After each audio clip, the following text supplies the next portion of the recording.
যারা যারা চাকরি রিলেটেড গুরুত্বপূর্ণ আপডেট নিউজটা দেখার জন্য ক্লিক করেছেন, ভিডিওটিতে একটি লাইক দিয়ে কন্টিনিউ করা অনুরোধ জানাচ্ছি। আসসালামু আলাইকুম বন্ধুরা, বরাবরের মতো আবারও দুর্দান্ত একটি আপডেট নিউজ নিয়ে আপনাদের মাঝে হাজির হচ্ছি। প্রিয় বন্ধুরা, অবশেষে সরকারি চাকরিজীবীদের কপাল খুলল।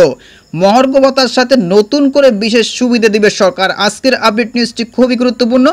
আজকের আপডেট নিউজটির মাধ্যমে এই সংক্রান্ত বিস্তারিত তথ্য জেনে নেওয়ার চেষ্টা করব। তাহলে চলুন মূল ভিডিওটি শুরু করা যাক। প্রিয় বন্ধুরা, মূল ভিডিওটি শুরু করার আগে বরাবরের মতো ছোট্ট একটি রিকোয়েস্ট থাকবে, আপনি যদি আমাদের এই পরিবারের নতুন দর্শক হয়ে থাকেন, এরকম নতুন নতুন চাকরি রিলেটেড আপডেট নিউজ সবার আগে পেতে আমাদের এই চ্যানেলটি সাবস্ক্রাইব করে রাখুন। প্রিয় বন্ধুরা, এই গুরুত্বপূর্ণ আপডেট নিউজটি প্রকাশ করা হচ্ছে BDNews24.com। এখানে বলা হচ্ছে সরকারি কর্মচারীদের বিশেষ সুবিধা বাড়ছে। নিচে একদম বিস্তারিতভাবে উল্লেখ করা হয়েছে। প্রতিবেদনে উল্লেখ করা হয়েছে সরকারি কর্মচারীদের জন্য মহার্ঘ ভাতা নিয়ে স্পষ্ট বক্তব্য না দিলেও তাদের জন্য বিশেষ সুবিধার পরিমাণ বাড়ানোর প্রস্তাব করেছেন অর্থ উপদেষ্টা সালেউদ্দিন আহমেদ।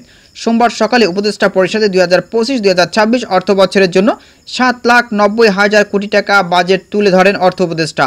উপদেষ্টা পরিষদের অনুমোদনের পর বিকালে বাজেট বক্তৃতায় তিনি বলেন, 2015 সালের পর কোনো বেতন কাঠামো না হওয়ার বিষয়টি বিবেচনায় নিয়ে এবারের বাজেটে সরকারি কর্মচারীদের জন্য বিশেষ সুবিধার পরিমাণ বৃদ্ধির প্রস্তাব করছি।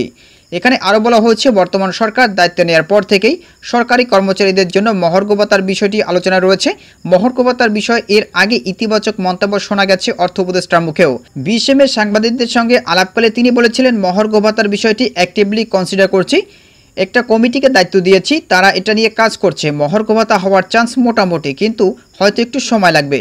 তবে সরকারি কর্মচারীদের জন্য কী ধরনের সুবিধা থাকবে কিংবা কতটা বাড়ানো হবে তা অর্থ উপদেষ্টার বাজেট বক্তৃতায় স্পষ্ট নয়। তবে বিসিএস তথ্য ক্যাডারের একজন কর্মকর্তার ধারণা, নিয়মিত 5% ইনক্রিমেন্টের সঙ্গে বাড়তি কিছু যোগ হতে পারে।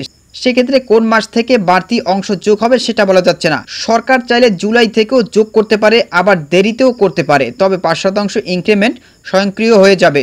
সোমবার অর্থ উপদেষ্টা সালেউদ্দিন আহমেদ 2025-26 অর্থ বছরের জন্য 7,89,999 কোটি টাকা বাজেট প্রস্তাব করেন। প্রতি 5 বছর পর পর সরকারি চাকরিজীবীদের নতুন বেতন কাঠামো হওয়ার নিয়ম রয়েছে। 2015 সালে সর্বশেষ বেতন কাঠামো কার্যকর করা হয়। এরপর আর কোনো বেতন কাঠামো হয়নি। এর কারণে মহার্ঘ ভাতার বিষয়টি আলোচনা হচ্ছে। তো প্রিয় বন্ধুরা, এই ছিল মূলত আজকের আপডেট নিউজ। এই বিষয়ে যদি আপনাদের কোনো ব্যক্তিগত মতামত থেকে থাকে তাহলে অবশ্যই কমেন্ট করে জানাবেন। পরবর্তীতে নতুন কোনো ভিডিও নিয়ে আপনাদের মাঝে হাজির হব। সবাই ভালো থাকবেন, সুস্থ থাকবেন। আল্লাহ হাফেজ।